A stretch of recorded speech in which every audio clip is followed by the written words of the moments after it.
Welcome back. While Democrats were shutting down FEMA over ICE, massive amounts of sewage were spilling into Washington's Potomac River in what Lee Zeldin is calling a sewage crisis of historic proportions. D.C. Water estimates 250 million gallons have contaminated the water, resulting in one of the largest sewage spills in U.S. history.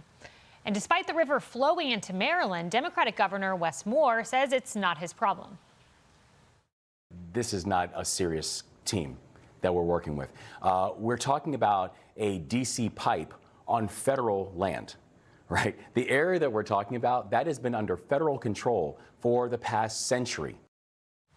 President Trump is not wasting time with a war on words. Instead, he's granting aid to fix the problem. Writing on Truth Social, the mayor of Washington, D.C. has politely asked that I get involved, so the federal government will do that from the D.C. standpoint. Let's bring in the EPA Assistant Administrator for the Office of Water, Jessica Kramer. Jessica, as I understand it, the assistance of the federal government was not initially requested. Now it has been requested. So what is your role in cleaning up one of the biggest sewage spills in American history?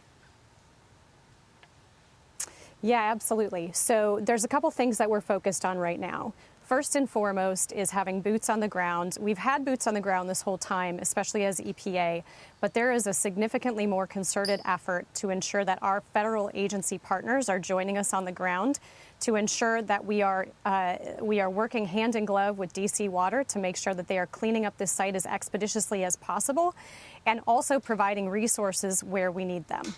So I'm looking at this sewage spill. I mean, this is crazy. This started on January 19th, just sewage spilling into the Potomac.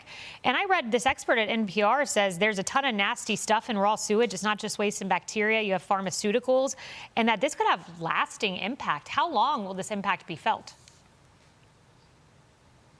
I think it's hard to tell right now exactly how long the impact will be felt, but I can tell you one thing. Under Trump's leadership, we are going to get this cleaned up as soon as we possibly can, and we are taking expeditious efforts to do that, including having representatives from the Corps on site this morning doing their own assessment of whether or not the infrastructure that has been constructed by DC Water is sufficient.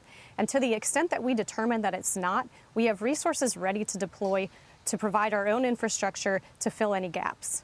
Well, we hope that this gets resolved. I know a lot of people like boating in the Potomac, and I know it's not affecting drinking water, but it is very nasty to see those images. Jessica Kramer, thank you for joining us.